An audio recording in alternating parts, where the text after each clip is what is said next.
Today, we will have Dr. Alfredo Martinez-Morales, co-chair at the Solar Valley Consortium, moderating the Q&A portion of the webinar.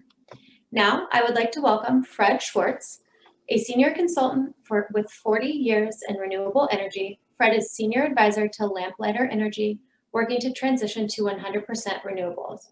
Fred is an adjunct professor in the Faculty of Environmental and Urban Change at York University, is the director of the Solar Valley Consortium at the University of California, Riverside, and is the executive director of the International Renewable Energy Academy at York. Welcome, Fred. Thanks very much, Jill. This is really exciting to be here. On behalf of co-chairs, Drs. Ronald Loveridge and Alfredo Martinez-Morales, I would like to welcome you to the third Solar Valley webinar. Thank you for being here with us. Assuming you've read the promotional material, I will not waste time repeating it. Starting our panel discussion, we have Bernadette Del Chiaro, Executive Director of the California Solar and Storage Association. Thank you for being here with us, Bernadette. Bernadette is a California native who graduated from UC Berkeley in 1995. She's been with the California Solar and Storage Association since July 2013 and has built the organization into the largest clean energy business group in the state, advocating for solar power and energy storage. Prior to her work with CALSSA, Bernadette served as the Director of Clean Energy and Global Warming Programs at Environment California and as the Western States Regional Director for Environment America. Over the years, she has been a leading advocate for California clean energy initiatives. She has authored clean energy reports and has been quoted widely in the media, and she is uniquely positioned to opine on the Biden energy plans and how they might impact California, and particularly our Solar Valley region. Please take it away, Bernadette. Thank you, Fred. Thank you so much to the whole team at UCR and for pulling us together and continuing to put an important spotlight on the Inland Empire and Southern California in particular as it relates to solar and clean energy. So it's an exciting time. I do have a few slides. My thinking here this morning was it would be helpful to just sort of level set on just the state of the market in California and in Southern California to give folks a sense of that and then put that into context of the Biden energy plan. And we'll go into further discussion with our panel here. So go ahead and advance to the next slide. So I got a few slides to show, again, the state of the market. This one just shows the installation of rooftop solar in California. This is not utility scale. This is behind the meter solar as it relates to 2019. And what you see is a tiny bit of growth, mostly a pretty flat growth year between the different utilities, slight more growth in PG&E territory, mostly the same in Southern California. This is not necessarily a bad thing. We'll take a steady, repeated market each year, certainly better than a shrinking market, but we're not growing, I think, commensurate with some of the expectations that California, given the climate change, given the blackouts and everything, that we're not quite seeing that market take off. And I think we'll get that policy and what's holding us back. So next slide is pans out a little bit. Shows again, the residential rooftop solar market in California going back to 2013. And what you see is leading up to the last time the state of California took aim at the net metering policy, a foundational policy for consumer solar. We saw a major dip as a result of that decision. We're slowly growing to regain where we were in 2016 and COVID hit. Which sent the industry into a bit of a tailspin. We're recovering, we're a very resilient industry, and consumers are really committed to clean energy, but you can just see the numbers don't lie, what really happened to the market, mostly from the net metering decision, and then COVID kind of knocked us down a little bit. Next slide. Despite all that, I just want to highlight Riverside County in particular, Inland Empire in general, is actually a real hotbed. There's tons of support for going solar, for all the obvious reasons of it's hot, there's a lot of sun, and people want to be part of concrete solutions. So we've got about 14,000 people going solar every year in Riverside County alone. Again, just one little snapshot on the region. It's about 50 projects a day in the county, and it's one of the highest rates on a per capita basis. And so there's a lot to be proud of for the region. And again, and many thanks, both a reflection and a driving from UCR and the leadership there. Next slide. I wanted to also take a look at energy storage. This is something we care a lot about. We see the two technologies going hand in glove. Storage makes the sun shine at night and gives us more year-round and clock-round solar energy coverage. So you can see here, this is just a quick snapshot of storage interconnections in California. Most of these are paired with a solar system. And you can see again that COVID dip mid-year, and then you can see we started to rebound a little bit, especially in PG&E territory, which is not surprising given the disproportionate number of blackouts and PSPS events to prevent wildfires. So we're seeing a stronger interest in storage up north than we are seeing down south, but there's still some. Next slide. I wanted to highlight here, the state has a rebate program for batteries right now, and I wanted to just show where those rebates are going. The vast majority are going to what's called the equity budget. These are folks, low income communities, disadvantaged communities. There's just a big effort there to make sure that everybody is participating in our clean energy future, and we're being pretty deliberate about that. Next slide. This one's really interesting. I just wanted to share with you the state of the storage market. Again, as you know, it's all part of the solar picture for us. And so if you look on the left-hand side, the bright yellow, that is rooftop solar, just simple solar, 2003 to 2009. So this is when California was just coming out of the last electricity crisis with Enron. We were hit with Hurricane Katrina and the sort of realization of climate change, and we passed the Million Solar Roofs initiative. You can see the growth we saw of the first couple of years of that initiative. Pan to the right, and you see that same chart almost looks like we copied and pasted the growth curve. This is where we're at with storage. So it's uncanny almost the similarities in both the megawatts we're talking about and the years and the growth curve. Next chart, however, pans back out again, and you can see where storage is as it relates. Come to the next slide, if you don't mind, Jill. You can see where storage is in relation to PV. So this is looking back in time at the growth of rooftop solar, getting us to that million solar roofs goal, that nice, lovely annual growth chart and the price cost reductions for consumers. And the circled years there are those early years that I showed you. So it really gives you a sense. And if you go to the next slide, of just how early we are in the growth of energy storage. And we're just setting out just like we were, you know, over a decade ago for PV. And the question is, how do we get to that point where batteries are being attached to every solar system to generate that electricity at night, you know, 6 o'clock, 7 o'clock at night, when we know we've had some major electricity shortage issues in California on hot days. So that gets us to policy. Next slide. There's really kind of 4 main areas that we feel are critical. We must get these 4 policy areas right if we are going to meet our clean energy goals, and if we're going to do it in a timely fashion, commensurate with what climate change science dictates, and also if we're going to do it in a way that saves consumers money and not overbuild an ever supersized electric grid to meet our clean energy goals. And I'm going to go through this to address this question of the Biden energy plan. What's a little understood is most energy policy is made at the state level or even at the very local level. We basically kind of franchised out energy decision-making in the United States down to the state level and local levels. So Biden, the energy plan can be absolutely critical. And, you know, Jaime and Stephen are going to address and dig into this a little more. But I just want to give this backdrop of what's at stake here in California, and that California needs to remain a leader on clean energy, regardless of what the Biden administration is able to accomplish in Washington. So first is we need to continue to support and create incentives and reasons for people to invest in local solar, whether that's a home, an apartment building, a school, a business, a farm, you name it. People need to have the incentive to put their own energy and money into investing in a shared clean energy infrastructure, essentially. So we have to protect net energy metering. We have to continue and extend the federal investment tax credit. That's something Biden can do. Net metering is Governor Newsom and the PUC.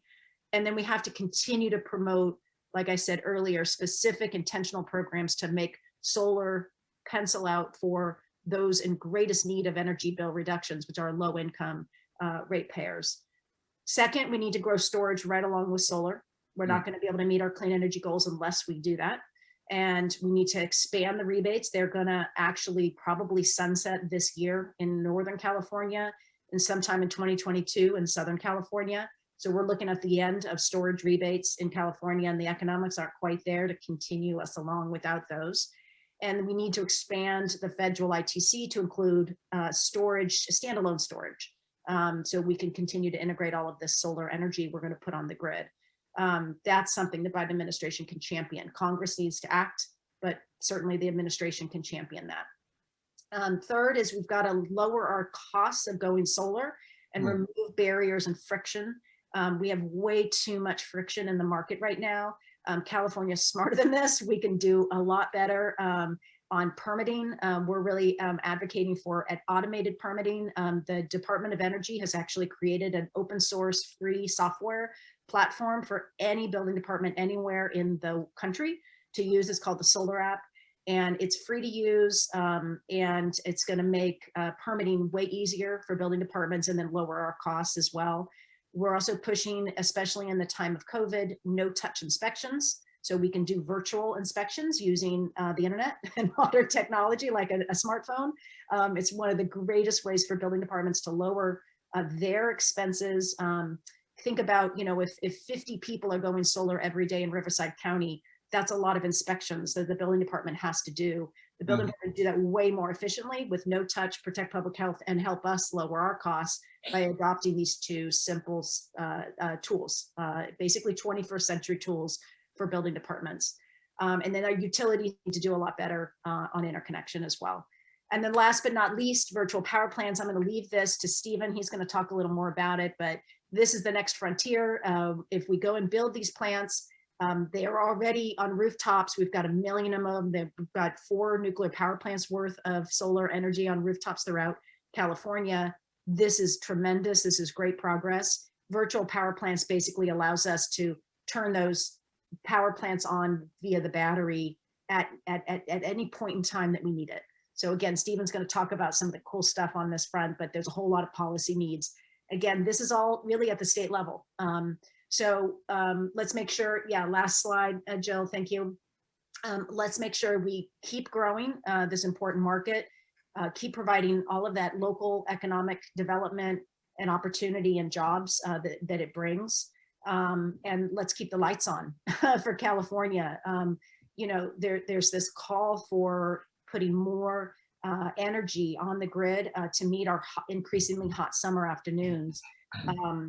We are not quite seeing the level of reaction that I think we need from our energy agencies at the state level to build that. But the sky's the limit on what we can do. We're optimistic of our ability to really partner with the state and make this clean energy future happen. And you're right to put a bright spotlight on public policy. Let's think more about what Biden can do, but let's not take our eye off of the administration as well and what we could do here in the state. So with that, I'll end my slideshow and take any questions or pass the baton. Yeah, thank you, Bernadette. There is one question from our audience, and I'm gonna, rephrase it a little bit here. Stakeholders, for example, like community colleges. The question is, are there any opportunities for them to get involved in the process? How can a community college get involved as a stakeholder in some of the opportunities that exist when you're looking at the deployment of solar or energy storage? That's a great question. In fact, many of our community colleges, Los Angeles stands out to me, the Los Angeles Community College District, were real pioneers on this front, going solar before anybody else was doing so in the early 2000s, and really showing how schools and educational institutions all across the state are real leaders in investing in clean energy. not just to save on their monthly energy bills so they could put more of their revenues into education, but also to show and be a living, breathing example, and provide kind of educational and instruction opportunities from elementary schools on up to the college system. So the beauty of distributed generation is that it fits anywhere. It fits throughout our communities, throughout our society where we live, work, play, and learn. And we've got to protect those policies that allow that access to local clean energy, like net metering. So I think the short answer is explore opportunities for going solar, adding a battery as a local school district, and then equally important, if there's interest, get engaged at levels like the Public Utilities Commission as a stakeholder and help advocate for consumer solar. This year. I mean, that's the net metering is up for review right now as we speak. And I think we need more people to engage and involve and speak their voice, have their voice heard on the importance of consumer access to clean energy. Thank you, Bernadette. Fred? Great answer to that question. And one of the things that I would like to raise really is that Bernadette, you have the connections to so many different companies. I just think that it's wonderful that we can access your brain. So thank you very much for this. Next up, we have Jaime Alonso. In August of 2019, Jaime became Executive Director of Grid Alternatives Inland Empire Region. Originally from the Coachella Valley, Jaime recognized early on that access to adequate housing, safe drinking water, and reliable clean energy sources were keys to a happy, healthy, prosperous life in the counties. After graduating from UCLA in 2005, he worked in collaboration with faith communities to expand and improve green space in the city of Coachella.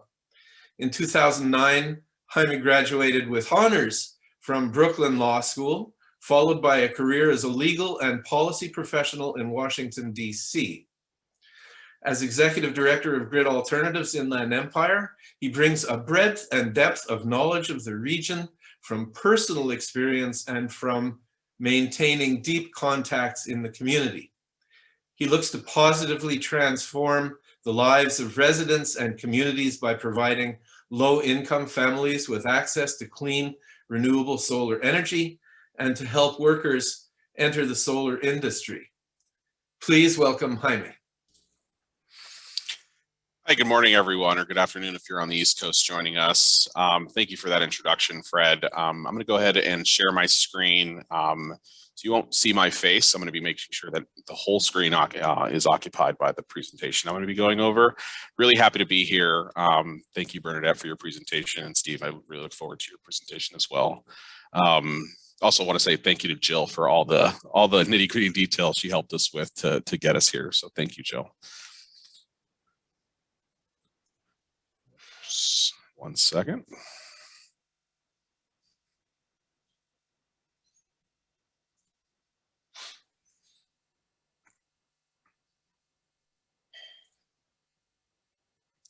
Okay, people should be able to see my screen. Let me just minimize some things. Okay, is everyone able to see my screen? Yes. Yes. Okay. Yes. So good morning again, everyone. As Fred said, my name is Jaime Alonso. I am the Executive Director for Grid Alternatives in the Inland Empire.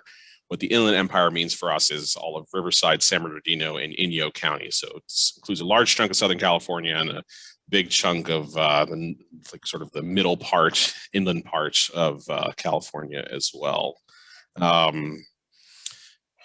Just wanted to kind of highlight a little bit about Grid and kind of go over how we do our work and how we attempt to promote social change. And so as part of that, I wanted to talk about our theory of change as it relates to kind of framing our federal policy priorities. Grid Alternatives is the country's largest nonprofit solar installer. We're headquartered in Oakland. We're founded in the early 2000s by Erica Mackey and Tim Sears. basically have like a regional affiliate-based model with offices throughout California, Colorado, the Mid-Atlantic region, and we have an international presence as well in the countries of Mexico and Nicaragua. Really? We kind of organize ourselves around our theory of change. Our mission, our work is to build community-powered solutions to advance economic and environmental justice through renewable energy, as the slide shows. We do this kind of through our approach is kind of around our values of safety, equity, collaborative action, and integrity that sort of shapes our mission and our approach to our work. Let's see. I'll give you a minute to kind of look at this, but basically sort of the issue that we're trying to grapple with is the reality that the extraction of fossil fuels has increased inequities and limited access to the benefits and opportunities of renewable energy. These extractive practices have essentially damaged health and well-being of our people and planet, and compounded racial and economic injustices. And I'll pause here to give you a little time to read the problem statement, the organizational strategies, and anticipated changes before we move on to the federal outlook.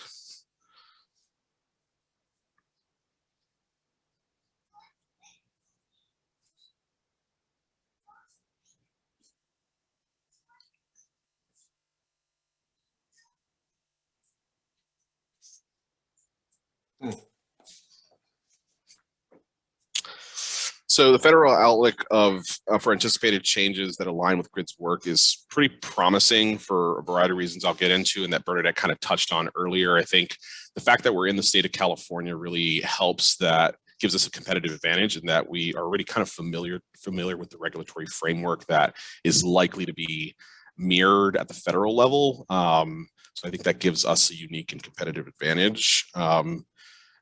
When thinking about the policy principles that GRID Alternatives is trying to promote at the federal level, there are really 6 that stand out. These are equity, economic justice, environmental justice, consumer protection, community-driven solutions, and comprehensive solutions. I put a link here, and I did share this deck with Jill. I'm happy to also share it with the rest of the group, so you all can look at some of these embedded links as well for added details. Some of the anticipated policy solutions of a Biden administration will come from the work we've already done in the previous 4 years. So I just wanted to kind of highlight what that last 4 years has looked like. Specifically calling to attention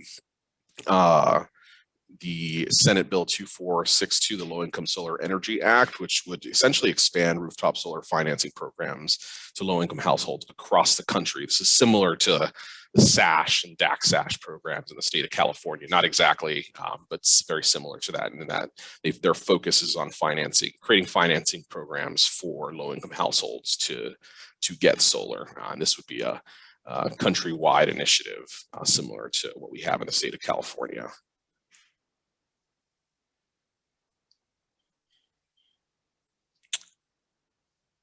Mm-hmm. The last 4 years has also involved pushing back against efforts to completely eliminate the benefits of rooftop solar. As Bernadette mentioned earlier, multiple different entities, parties joined together. We joined with Vote Solar to fight against the threat of net metering that was before the Federal Energy Regulatory Commission. It was ultimately rejected in the summer unanimously by FERC. The effort was made to essentially declare all state solar net metering policies illegal, which would have really gutted so many state-based programs, particularly in the state of California, as it relates to net metering. So part of the last 4 years has been fighting back, pushing back against some of the challenges that would have undermined state and local related energy initiatives.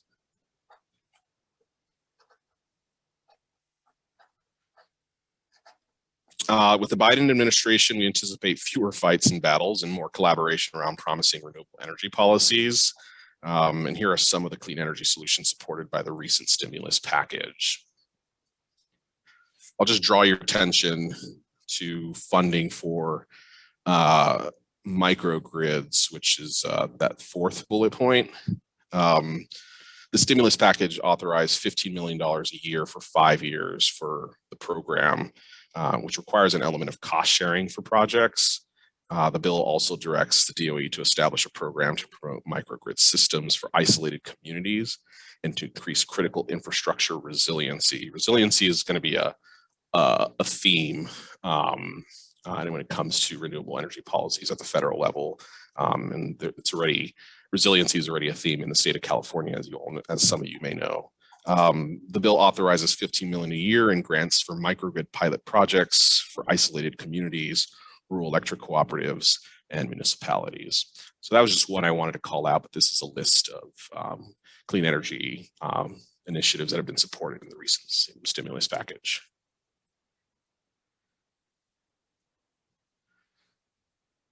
Federal energy policy in the Inland Empire. So the Inland Empire region, I think, really stands to greatly benefit from federal renewable energy initiatives. First off, our region is very large. In particular, the Grid IE region is about the size of the state of South Carolina. So it's a very large area. Our area has kind of a combination of both urban corridors, transportation corridors, and very rural communities. With respect to urban centers, those in the Inland Empire continue to struggle to combat poor air quality and build economic prosperity and create jobs. For our rural communities in the Inland Empire, really got to focus on becoming more resilient to the impacts of climate change. Additionally, as I mentioned earlier, I think we have a competitive advantage. California's regulatory framework around renewable energy is something we've been operating in. We've been operating in this marketplace for several years now. So I think that gives us a unique advantage at the federal level. Additionally, some of the federal initiatives are likely going to have some element of cost sharing, leveraging additive dollars to federal grant related opportunities in the energy space. So we do have additional funding sources at the state level, but also at the, at least in the marketplace here in the state of California, there's growing demand for corporations to really invest in initiatives that combat climate change. So to the extent that we can leverage those opportunities to attract further federal dollars for our region, I think is something that we're in a pretty strong position to do.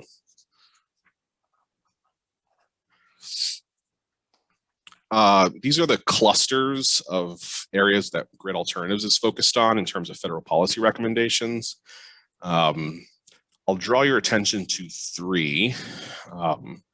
The first one is expanding access to solar and energy storage to create resilient communities. So this is things like microgrids and battery storage. So related to resiliency, Grid Alternatives together with UCR and the Infinity Energy Systems,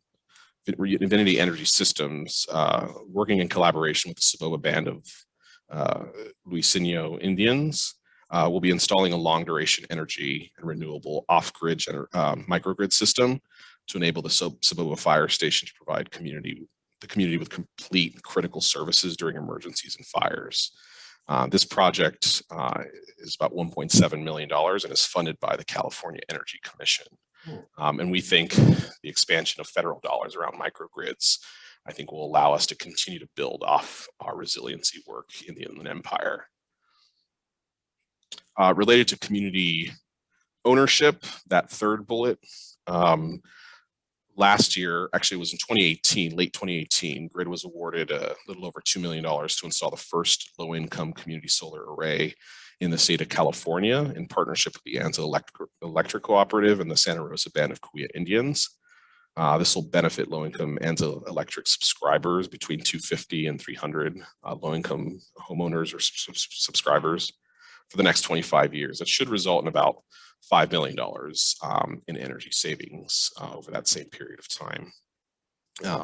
This is something that I think is going to be, community solar I think is going to be something that is going to continue to get pushed at the state level. And I think there's going to be growing opportunities at the federal level to leverage those state dollars and really kind of double down our efforts around community solar, particularly for rural communities.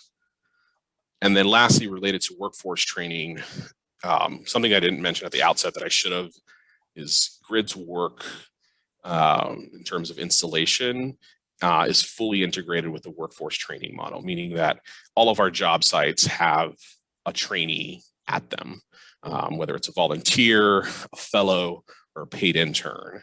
All of our job sites have some element of workforce training to them.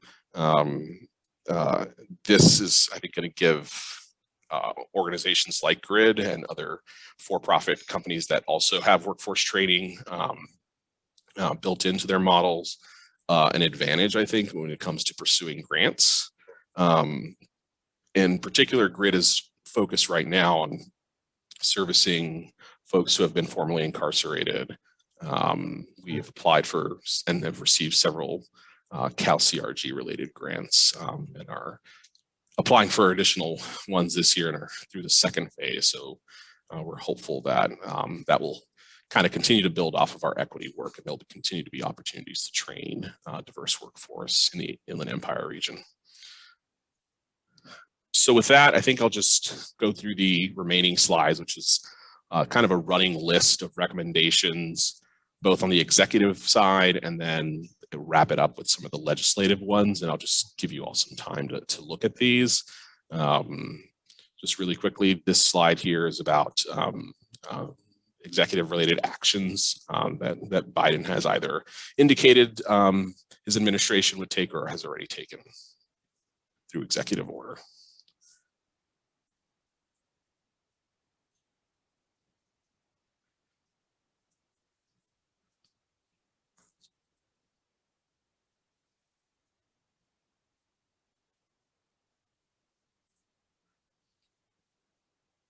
Mm-hmm.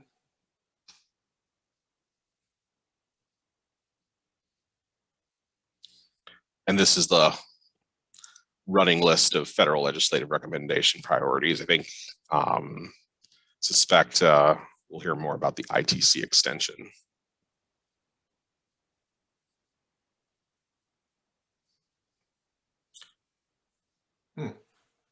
So with that, I'll say thank you, and I'm happy to answer any questions. Yeah, thank you, Jaime.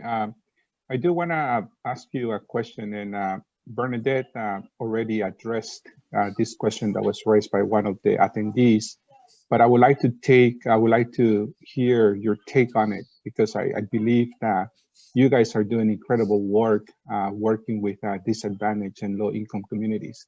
And so I'd be very interested to listen to your perspective on this question.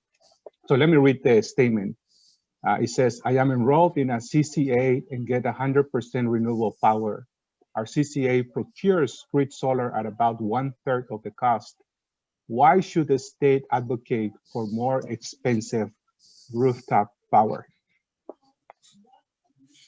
So I guess the question is that why do we still need to continue to do distributed generation on rooftop when we can do larger projects through, utility scale or, even community solar? Yeah, I mean, I think there are a couple responses I'd have. And I would say large scale projects are just generally speaking more difficult to do. I mean, our market is set up to really install solar on roofs pretty readily. That's kind of how we've been operating in the market for the last 10 plus years and have gotten exceedingly good at it. We're getting better at doing large scale front of the meter solar that sort of benefits homeowners without having to have solar panels on their roof.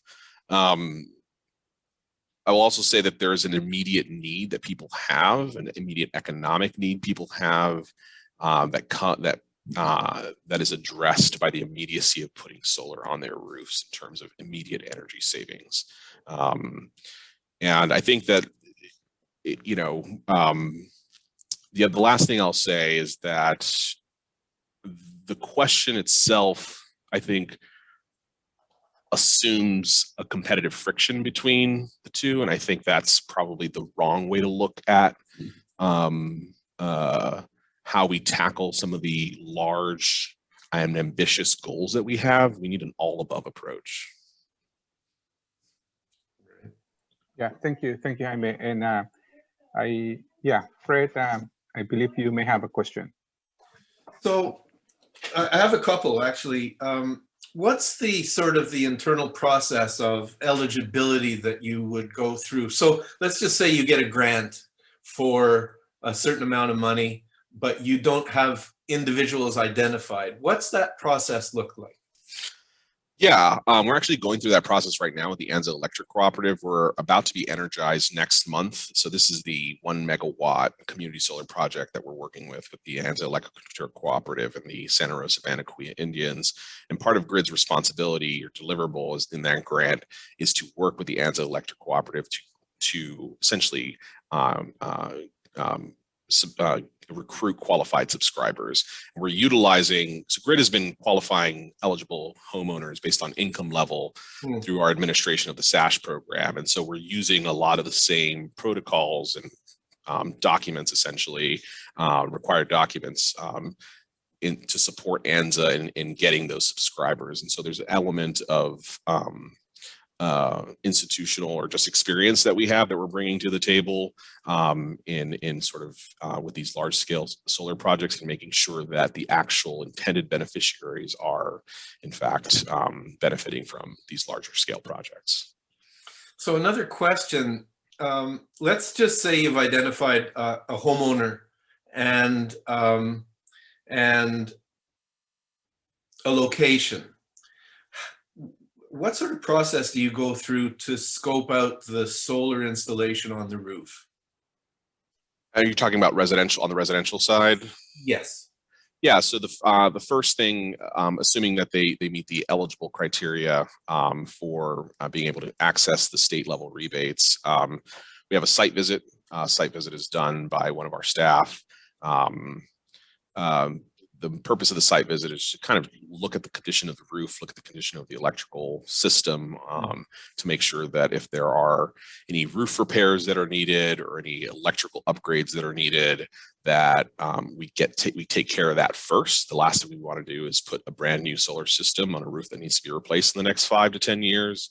The last thing we want to do is put a solar system into an electrical panel that it is, you know, not properly sealed and not properly secured. So making sure that we're not just pushing out solar, but also recognizing that the system needs to function properly and needs to function for the benefit of the homeowner. And the last thing we want to do is create more headaches for homeowners. So once that site visit is completed, design is done, and we essentially schedule it for installation after the procurement, after we procure the materials. And so then we work with the homeowner to basically, we do all the NEM application process, and all that is handled by GRID as well. I see. I was going to ask the question, do they sign a 25-year agreement with you, or just how does that work? So we have a partnership with Sunrun. So a lot of our residential solar systems are actually owned by Sunrun, and that has a lot of benefits for the homeowner in that it gives them an added level of warranty protection beyond the 10-year standard labor warranty, labor and material warranty. So the warranty extends for 25 years. So that's a benefit that the homeowner gets. So yeah. So typically, would they save 20, 30, 40% on an electrical bill? So typically it's in the range of 70 to 80%. So quite immediate and quite significant. You know, when we think of housing, we often just think of rent and mortgage, but there are all kinds of ancillary costs with maintaining a home, including keeping it energized. And so lowering those costs, especially to communities that are already sort of having to really scratch and make ends meet, even on the margins, in particular on the margins, it's really beneficial to have that chunk of change back into their pockets. Yeah, and I imagine the predictability of the situation as well makes a big difference. Absolutely. Okay. Well, thank you very much. This is just really interesting. There's so much to dig into and so little time in a sense. But I really appreciate the approach that you take, and I absolutely love what Grid Alternatives is doing. Oh, thank you, Fred. Our third panelist is Stephen Lassiter, graduated from Princeton University with a master's in public affairs and public policy analysis. Stephen is now manager of public policy for Sunrun. He has a background in developing clean energy policy, has experience in the private sector with state government and with the US Congress. He's designed and executed legislative, regulatory, and advocacy campaigns to secure clean energy policy. And he's been a grassroots organizer and coalition builder with over 10 years of experience in government relations. Please take it away, Stephen. Thanks so much, Fred. It is always a pleasure to be with you all, and difficult to go after Bernadette and Jaime. But here we go. I will try to keep this as short as possible. I want to leave plenty of time for Q&A. Again, Stephen Lassiter with Sunrun. Sunrun's the largest residential, primarily residential solar energy storage and grid services company, both in California and across the country. I cover federal policy for Sunrun, so that will be the focus of my comments today. Bernadette and Jaime gave a great kind of overview of some of the clean energy policies that the Biden administration and previously the Biden campaign put out. I'm going to get a bit more into what the outlook looks like for the coming year in Congress in particular. And then I'll bring it back and talk a little bit about what all these proposals mean for Southern California and the Inland Empire in particular. As you all probably know, the Biden administration has an incredibly ambitious goal of 100% clean energy or clean electricity rather, by 2035. Less than 15 years away. That would be a revolutionary feat. And hopefully, we can put the policies in place in the next at least 4 years, if not 8 years and 15 years, that will help us get there. One of those policy proposals came from the Biden campaign in conjunction with Senator Sanders' folks after Biden had already claimed the nomination, which is to install solar on 8 million solar roofs in the next 5 years. That's an ambitious feat, but I think we can get it done. And you all may have seen an announcement from another coalition led by Solar United Neighbors just yesterday, calling for 30 million solar roofs in the next 5 years. Obviously, we'll need the policies in place to help us achieve those ambitious goals. The Biden administration has also committed to a $2 trillion climate and clean energy and infrastructure plan. And they have committed that 40% of those funds will go directly toward disadvantaged communities or communities of concern. That's, a stimulus on par with what they're considering for COVID and economic relief right now, which Congress hopes to pass by March 14th. And then shortly thereafter, this proposal on climate and infrastructure will become, I think, both the administration's and Congress's top priority. One last point before turning to Congress. The Biden administration has a really good opportunity in front of it right now, given the work that Bernadette and a coalition of both industry folks, buildings, representatives from the building safety community, as well as DOE's National Renewable Energy Laboratory, NREL, and Solar App, which is the Solar Automated Permit Processing campaign or program. It's being led by NREL, and the idea is to provide free online automatic permitting to any local government that chooses to use it, voluntarily, of course. And this would be a free online platform for them to more efficiently process all the permit applications that are anticipated, not just for rooftop solar in the next few years, but also for home batteries, energy storage, electric vehicle chargers, combined heat and power systems, fuel pumps, all of the technologies that are going to be necessary at the home level, at the very local level, to achieve the 100% clean energy goal by 2035. So the idea is that if you can much faster permit these systems, and customers don't have to wait weeks and in some cases even months we can dramatically reduce the cost of those technologies. Customers would benefit from that. And also local governments would be able to generate much more needed permitting fee revenue from doing more volume. And it would help, particularly when they're struggling with budgets right now. So encourage everyone to, Google NREL solar app. It's something that's being rolled out right now. And hopefully the Biden administration will make it a big priority to help local governments adopt it over the next few years. Turning to Congress, as Jaime alluded to, Democrats hold majorities in both the House and the Senate by incredibly slim margins. It could not be closer in the US Senate, where we have a 50-50 split after the Georgia special election. Vice President Kamala Harris has to come in whenever there's, how Democrats and Republicans are at loggerheads to break the tie. But the unexpected outcome in Georgia presents the opportunity for Democrats to advance their agenda in a way that I don't think many people anticipated a few months ago. Mm-hmm. They have to do that through a process called budget reconciliation. Typically, the Senate filibuster would apply, and Democrats would need to gather 60 votes, which they don't have, of course.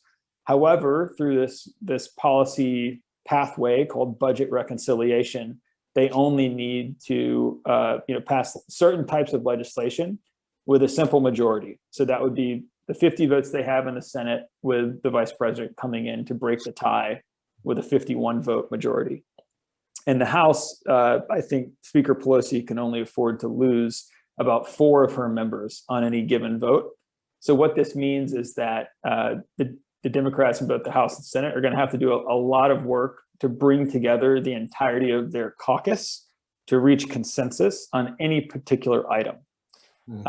That may have the effect of rendering less practical things like a carbon tax, which has been out there, a clean energy standard similar to a state renewable portfolio standard, or RPS, is still in the mix of what Congress is considering putting forward, which would basically say, at a national level, by this year, this percent of all electricity generated has to come from clean or renewable sources, similar to state RPS goals. That could still be in the mix. And then tax incentives, I think, will be key in both the House and the Senate. In the House, we just saw last week something called the Green Act from the Ways and Means Committee, and Congressman Mike Thompson of California was the lead author of this bill. It was introduced last Congress. It's been reintroduced now. It would provide a 5-year investment tax credit extension, which obviously is important for both solar and for energy storage. It's got a ton of other clean energy tax incentives in there. I encourage everyone to check it out. You can go to Congressman Thompson's website to read about it. The Senate is taking a bit of a different approach on clean energy incentives. They have Senator Wyden's Clean Energy for America Act, and it's also known as a tech-neutral approach.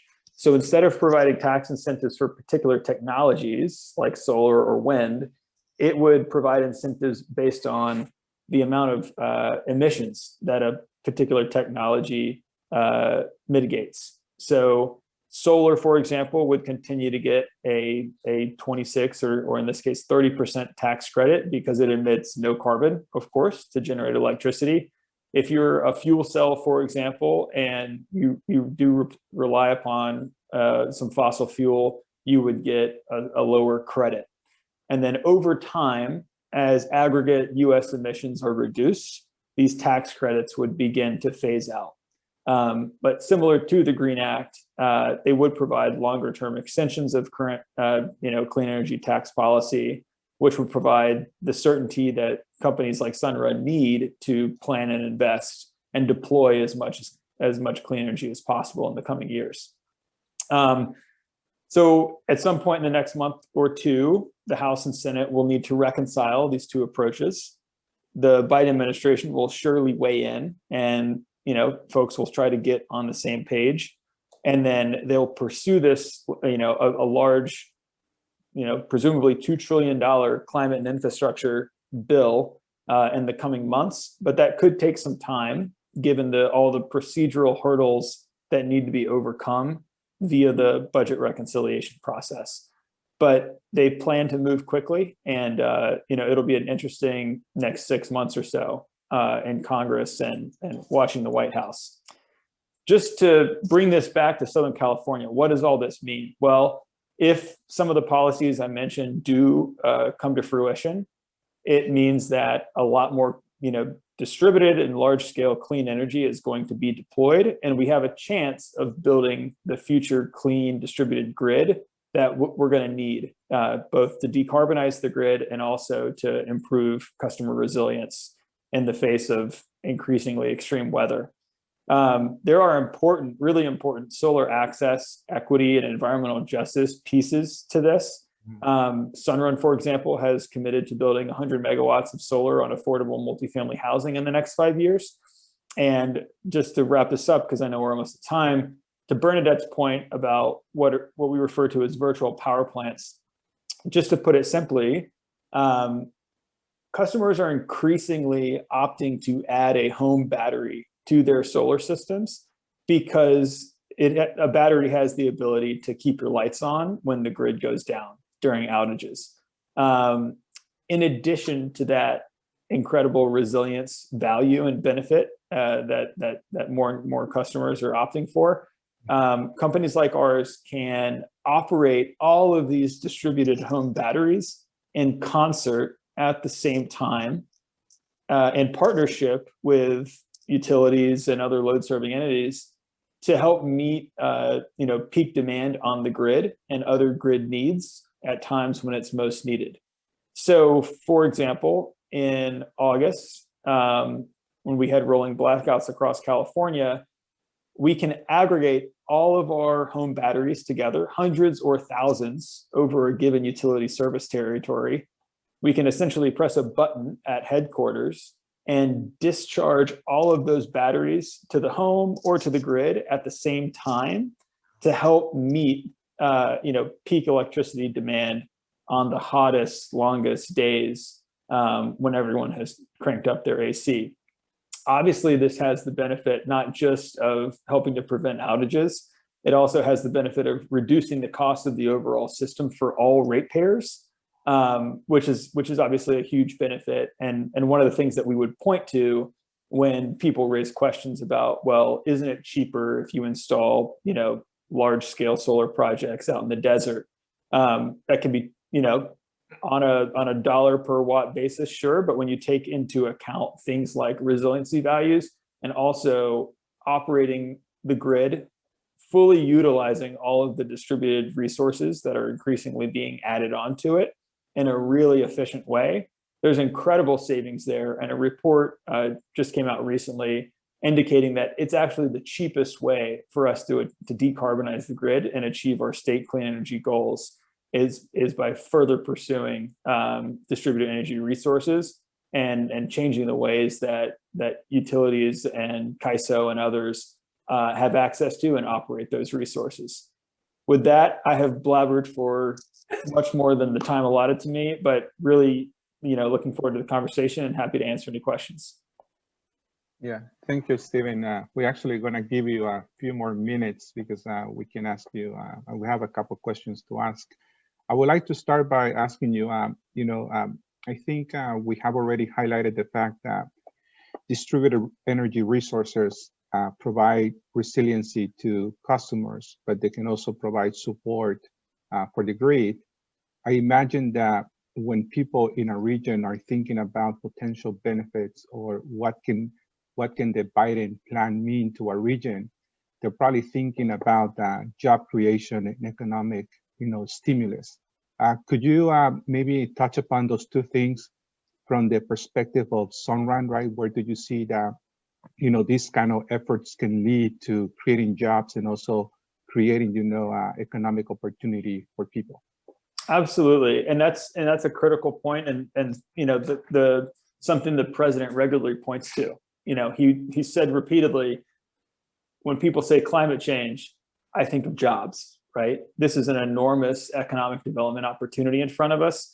And it's not just something that we have to do to avoid the worst impacts of climate change. It's something we have to do to repair and build back better and recover from this COVID-19 nightmare. So most of the jobs in the solar industry are at the distributed level with companies like Sunrun, rooftop solar companies.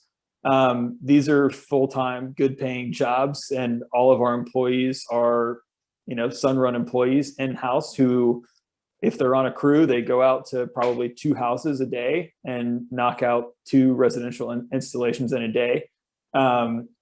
So, if you look at the U.S. Bureau of Labor Statistics, 2 of the fastest growing occupations that they forecast are solar installer and wind turbine technician.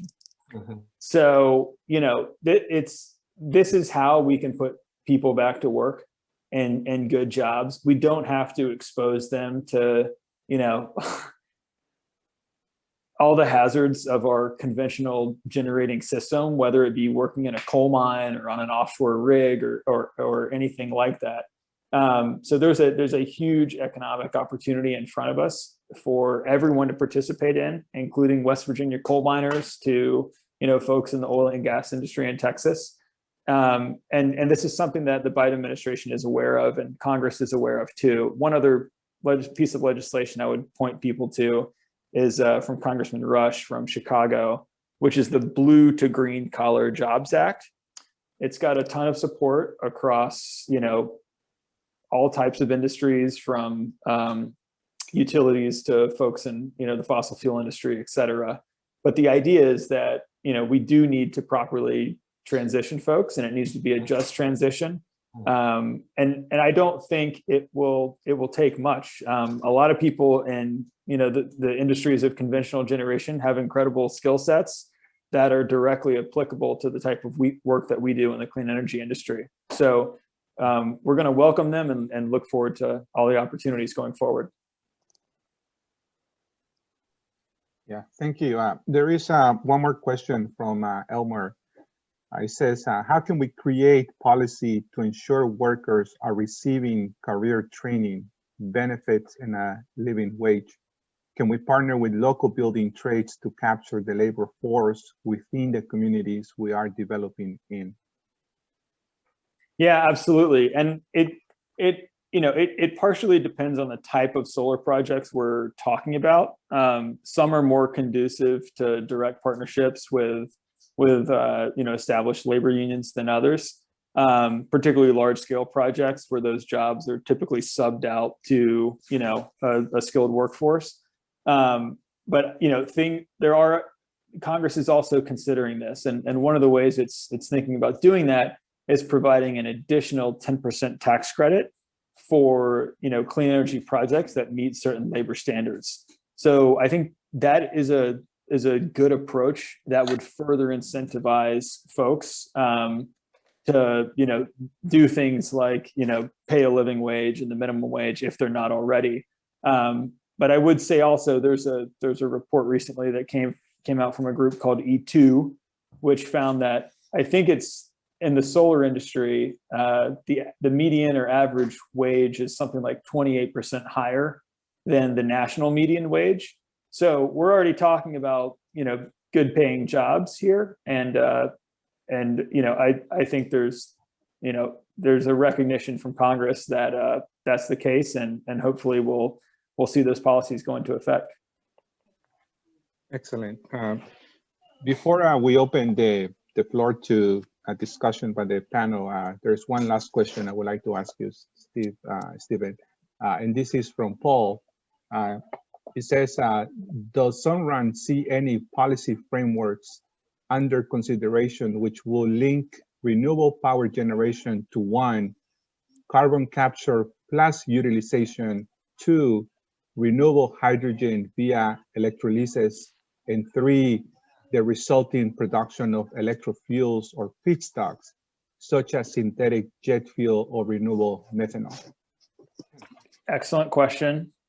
you're broaching the threshold of my technical expertise in those other technologies and energy sources. I would encourage you to take a look at the Green Act. If you go to Congressman Mike Thompson's website, to his press releases, there's a really good summary of that bill there. And it does have a good overview of all the various, tax incentives that they're considering for various energy technologies. One, for example, on we at Sunrun don't do anything with carbon capture and sequestration. We only install, clean energy solar panels and storage that is exclusively charged by clean energy. But I know that for example, in the tax code, the Section 45Q tax credit was just extended in the omnibus bill that Jaime talked about in December, and that's a credit to incentivize folks to further invest in carbon capture and sequestration technologies. Excellent, thank you. So Fred, at this point, I'll let you handle the Q&A. Okay, well, Thank you.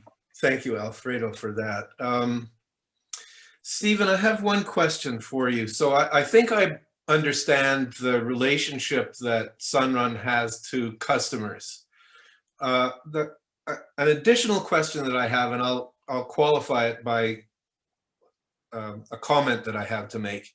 Do you work with builders as well to help them, with the regulations that they have to deal with in terms of rooftop solar? And the reason that I ask is because as I'm driving around, I see some new subdivisions that have very small solar patches, call it really, on their roofs.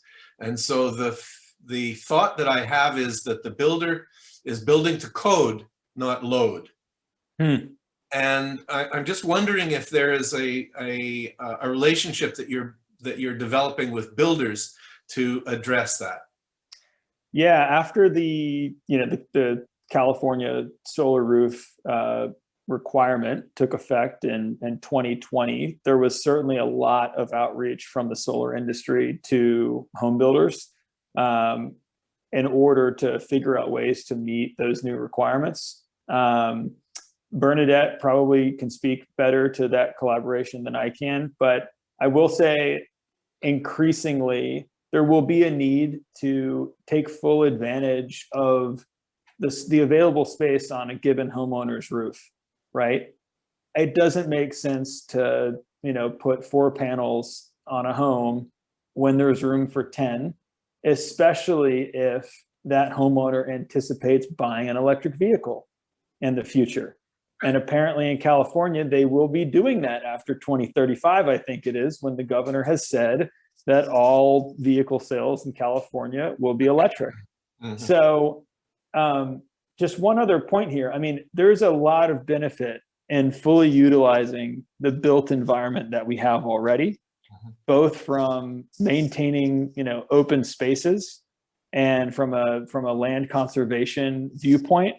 There's also a lot of, potential and real consternation and controversy over siting issues. And that's something I used to work on for New York State.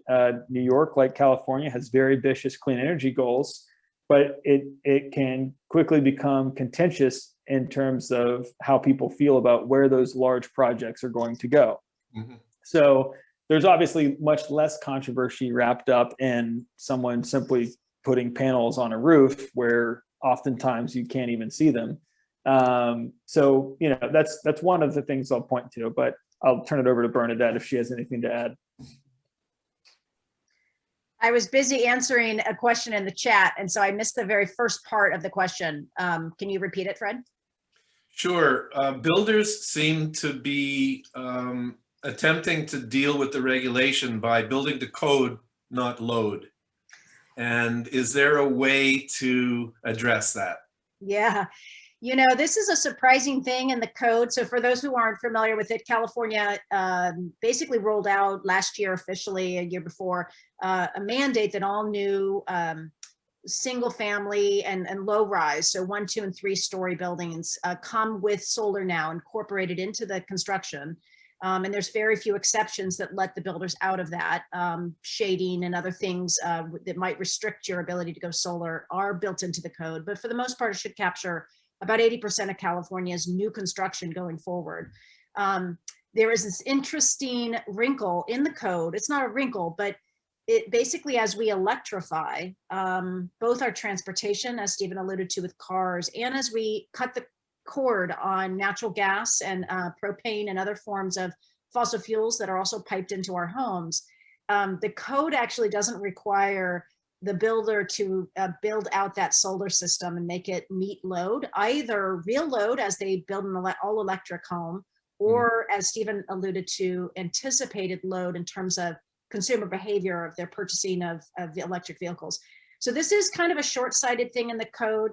That said, California is absolutely a pioneer on this.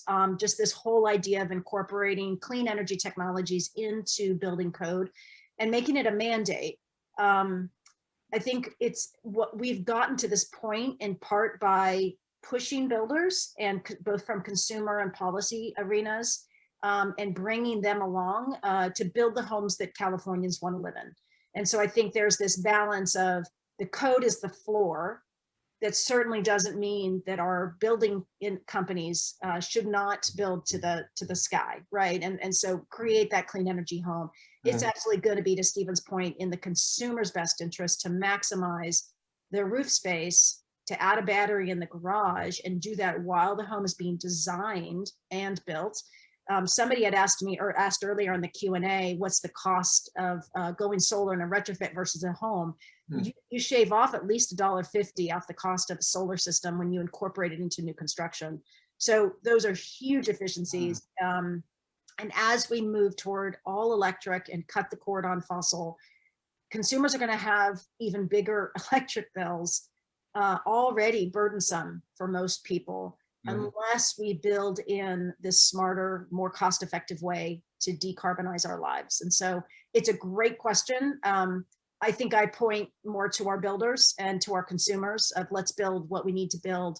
Let's keep the floor, the floor of the building code, the minimum, and let's keep, building to the future, and doing it both with retrofit as well as new construction. One other quick note while we're on this is there's a conversation right now, not just about how and when do we incorporate batteries as a standard technology, but also how do we capture the non-residential commercial space? How do we, incorporate these clean energy technologies and lower the carbon footprint for our business communities as well as our residential communities? So it's interesting stuff. It certainly speaks to the potential in the field. There's a lot that can be done both with residential and then the commercial and industrial, which seems to be lagging a little bit in the inland Southern California area. I would have thought that commercial enterprises would take advantage of the free solar fuel more than is occurring. And do you have comment on that? It's really interesting. When California's solar market first started off, if you remember back to my slides and you saw that small little growth curve in the 2000s, early 2000s, this was all residential. I mean, it was homeowners that were the early adopters and going solar, even if it was really expensive back then. It wasn't until about 2010 that the commercial industry and the non-residential sector, again, I mentioned LA community colleges, schools were really one of the early adopters of clean energy. Wasn't until about 2010 we started to see the commercial market take off, the non-residential market. And actually in those next few years, about 2010 to 2015 or 16, before net metering 2.0 hit, commercial was about 50% of California's market. And a lot of that was public works projects, to an earlier question. A lot of that was schools, firehouses, police departments, you name it. A lot of these were great public works projects, and a great collaboration between the public sector and the private sector, right, of building clean energy. We've seen a dip in that. The commercial market has now slipped to being about a third of California's annual installations. And if that's a lot to do with rate structures and net metering changes that make it, when you make investing in solar less cost effective for the consumer, you're going to see the commercial sector drop off more precipitously because their willingness to spend money on clean energy goes way down. Their sense of, sort of altruism, and they're more fragile from an economics perspective, I would say, than a residential that might stay there for a very long time. And so, having a slightly longer payback period might not hit them as much as a commercial sector. So it's really important as we look at clean energy policy, as like issues like net metering, that we're paying attention to not just the residential sector, but to your point, the non-residential sector, which is a huge part of our built environment, a huge opportunity. All of those empty warehouse roofs all throughout Southern California could be put to use, generating energy for our local communities. And we're just leaving that resource on the table. We need to think about that. And again, there's just so many solutions available to us right now to solve our climate change problems. We don't need to wait till 2035 to get there. And we should absolutely not be pulling back. We should be pushing our foot on the gas pedal and getting to that future sooner than later. So particularly for inland Southern California, I think about the warehouse roofs that, that whole corridor from Long Beach and LA ports in through this area and to the rest of the country. And millions and millions and millions of square feet of rooftop space that's not used, largely because the load in the building is not tremendous. And so I'm looking for ways to try to encourage the deployment. We are looking for ways to encourage the deployment on those rooftops. Yeah, I Hey, mean, Fred, sorry. Go ahead, Bernadette. No, go for it. So yeah, I was going to say, Fred, I think, I don't know if anyone from the Sierra Club is on the call, but I believe Sierra Club is specifically working on organizing like a warehouse clean air coalition, specifically to kind of put solar on rooftops in those kind of warehouse corridors, both the warehouse and residential homes within the sort of like those logistics corridors. In particular in San Bernardino is, I think, the area of focus they've approached us about. Interesting, because I can see that you could use the solar to decarbonize those corridors in terms of the truck transportation. And it could be a very valuable and quite quick way to sort of transform things. Yeah, I just wanted to jump in. I think about this a lot, as you might imagine. Really, there's kind of three ways to go about this. One is you just modify the existing net energy metering policy to eliminate the on-site load restriction, to just allow people to build to their roof size and not to their load. There is no real reason to not do that, other than that utilities have wanted to kind of keep everything contained. And so sizing to load is one way to just kind of keep this rooftop solar thing from just going out of control, right? So that would be one very simple way. It's a very, simple policy, really. It's a mouthful to say, but the concept of credits and generation is pretty simple. Those warehouses then could either benefit from that net metering policy, sending electrons that they're not needed on site to the neighborhood surrounding. They could invest in on-site charging infrastructure and become a hub, like you say, of clean transportation charging. That would be a whole different setup, but something that they could, again, maximize their property value and be part of clean energy. We could alternatively explore other policies like a feed-in tariff, which would not generate energy on site, but just be for exports. Or we could try to come up with some sort of community solar construct where the energy is shared across property lines from the warehouse over to some other facility nearby. There's considerable barriers and challenges with both those two policies of getting the market actually making it something that warehouses want to bother doing. Warehouses, the owners of these warehouses, they have a full-time job in doing whatever they're doing. And so we need to put ourselves in their shoes and think about how do we make this worth their time and worth their investment and muck around with their rooftop, right, in order to be part of this clean energy infrastructure. That's one of the ways that, I think if we work at the different ways to get about it, look at what is the path of least resistance and the simplest way to do it, and then put all of our energy into that, as opposed to creating a whole new construct that takes like 3 years to get off the ground. Yeah. Great comments. More questions from Stephen, Jaime, Alfredo? Thank you, Fred. Yeah, there's a question here, I think continues the discussion, and it says, California code is a bare minimum. How can we have policy through planning commissions or city councils to build above the minimum standard in the form of conditions of approval or signing onto an MOU? Bernadette, Stephen, Jaime, whoever wants to take it.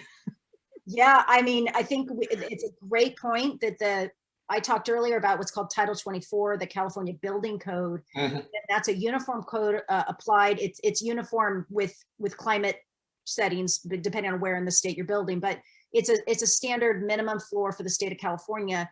To this questioners or this question, each city and each municipality or county has the ability to create their own zoning and own building requirements on top of the minimum code that the state sets.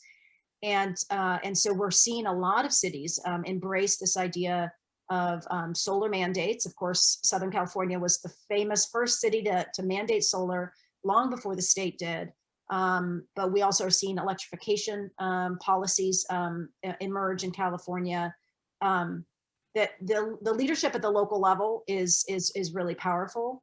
I would also just again highlight where cities can really play a meaningful role on virtual power plants, creating opportunities for, again, the inclusion of batteries, and then helping to power the whole community through this idea of a virtual power plant is a really powerful policy for cities to look at. Mm-hmm. But again, at the end of the day, there's a part of me that wants to just remind folks that let's respect what we have built already. Let's keep what we've built already and make it better. So let's protect net energy metering. Let's make permitting of what we already have already simpler and more cost effective. And then let's work on these other things to kind of create this whole new, universe of opportunity. But let's not get so distracted with the new shiny object that we actually forget the foundational policies, which is really what 2021 is going to be all about. Mm-hmm. Mm-hmm. To echo Bernadette's point, I think there's tremendous power and opportunity for leadership at the local level, both on things like building code issues, but also on, if you're a municipality and you've got a municipal utility, right? They report to the city council oftentimes, and the city council can, direct their utility to try to decarbonize as quickly as possible. And one of the projects that we're really excited about is a partnership with the city of Glendale, here in LA County, to do a virtual power plant. Glendale basically had a fossil fuel peaker plant that they were considering extending the life of. And we began a conversation with them, and I actually identified a cost-effective way to allow it to retire sooner than expected and replace that generation with clean distributed solar and storage. So hopefully Glendale will soon be able to claim that it has the largest virtual power plant in the United States. And any resident of Glendale is able to participate. If they want to put solar on their roof and a home battery in their garage or on the side of their home, they'll be able to do so and step forward individually and be part of Glendale's clean energy future and solution. So we're really excited about opportunities like that. And they're possible not only with individual municipalities and cities, but also with community choice aggregators, CCAs. We have a partnership with East Bay Community Energy, for example, to retire a jet-fueled power plant in Jack London Square in downtown Oakland, again, by using aggregated, clean, distributed solar and storage. So if there's any municipal staff or city council folks on the call, more than happy to have those conversations with you about how we could make it a reality in your town or city. That's really tremendous, and I do feel like it might be a model that could be used throughout this territory. I'm wondering, if it could be exposed to the government organizations like the COGS, CVAG and WRCOG, and the transportation industry, if conversations could be started with them about how we can all sort of pull together in that direction. I just think that there's plenty that can be accomplished.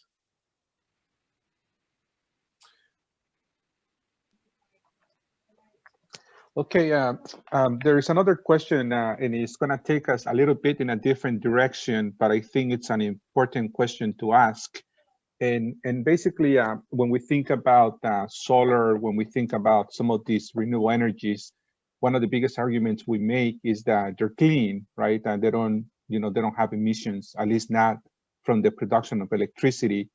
But one of the attendees is asking, well, what about the energy cost for preparation of the materials for batteries or solar panels? So when we think about, lithium, ion batteries, lithium is a, it's a precious metal, right? It's kind of limited in terms of its resource on Earth, and could have potential. Well, it has an environmental impact that is fairly large. So I guess that, can anyone comment to this on this regard? How do we handle some of these aspects? I'm happy to jump in on that one, but yeah, I mean, any production of any good is going to require the sourcing of raw materials. And, I think the solar industry has done a good job of doing everything it can to make sure that it's abiding by ethical sourcing standards. And, but it is something, there is a crunch, I think, right now, given the incredible demand for lithium ion batteries, not just to power your home, but to power your cell phone and your electric vehicle and everything else. So that demand is only going to increase, and it has led, researchers that are supported by the U.S. Department of Energy and others to do a ton of investigation into not just, lithium ion batteries, but other types of materials that can be used for energy storage, cobalt and all the rest. And I think companies like Tesla are actively, doing a ton of R&D into battery technology. I would just also say, like, what is the alternative, right? Like, how else are we going to decarbonize the grid, but for the technologies that are available to us? Like, we have to do everything we possibly can to make sure that we're sourcing sustainably and ethically. But at the same time, like, if we don't approximate the goals that we need to achieve in order to avoid the climate crisis, like, we're going to have much larger problems in a very few short years that are going to, most dramatically impact the most vulnerable people on Earth. So in my mind, it's a really important issue and a really good question, but one that we also have to put in context, given the gravity of the challenges that we're facing. So has anybody come up with a good cradle to grave analysis methodology for analysis? For solar panels, there's been extensive, this was an argument, I think, levied against the solar industry and advocates for clean energy about 15 years ago. Yep. That solar energy was somehow inefficient, solar panels were inefficient. That was debunked pretty quickly with studies that showed cradle to grave. The energy kind of inputs, resource inputs paid for themselves within 3 years of a technology that's going to last 20 at the very least. So those issues, when you're pairing, there's a lot of room there from an energy efficiency and energy economy point of view. If you're pairing batteries with solar power and you're basically making that sun shine at night when we need it to shine in the evening hours, in order to avoid having to frack and drill and build fossil fuel power plants and fuel them, there is a tremendous amount of energy economy there, savings. And then when you incorporate it into the built environment and you add to that built environment, again, getting back to building code, we're talking about solar, there's tons that California can do to add in controls and energy efficiency to just make our energy consumption a whole lot less so that we can use less electrons to begin with. We've got to look at the whole pie. But to build locally and generate locally and consume locally, has additional savings in terms of resource inputs into essentially our shared electric grid.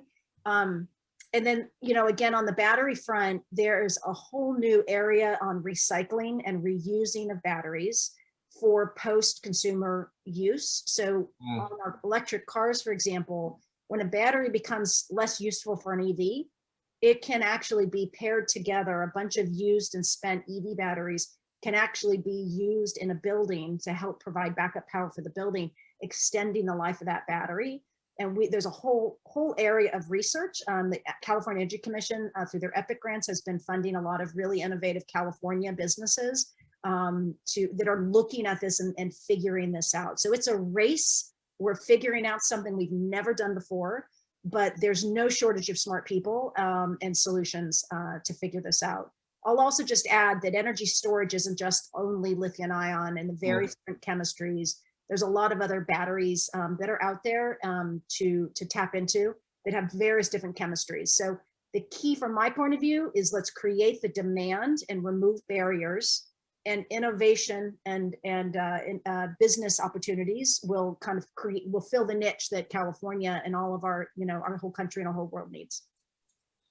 Yeah, the Soboba project, the fire station project at the Soboba fire station that I mentioned earlier, is actually a non-lithium battery that we're using. It's a 55 kilowatt system, microgrid system, and we're using a non-lithium battery for that particular project. This reminds me, this part of the conversation, about a comment that Buckminster Fuller made, I'm going to say maybe 60 or 70 years ago, which was, at that point, there was enough metal in landfills and that could be recycled, that we really didn't have to dig into the ground to get any more if we handled the recycling and reuse of these materials properly. Okay, well, I would like to thank you know, our panel. Fred, do you have any closing remarks? Well, we're about you know, to reach the end of the webinar. So just one more thing, obviously, to thank everybody involved, Jaime, Stephen, Bernadette, Alfredo, you, and Jill, and so on. I wanted just to say that people should come back to the site in about a week. I'm going to be doing an interview with CEC Commissioner Karen Douglas, and we'll be talking about metering and the Biden energy plans, how they dovetail with California. That should be available on our site in about a week.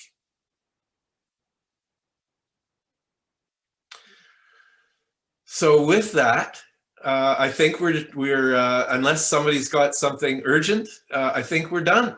And many thanks to everybody involved. Yeah. Thank you all. We really appreciate your support. Thank you. Thank you. Thanks for your leadership. Take care. Okay.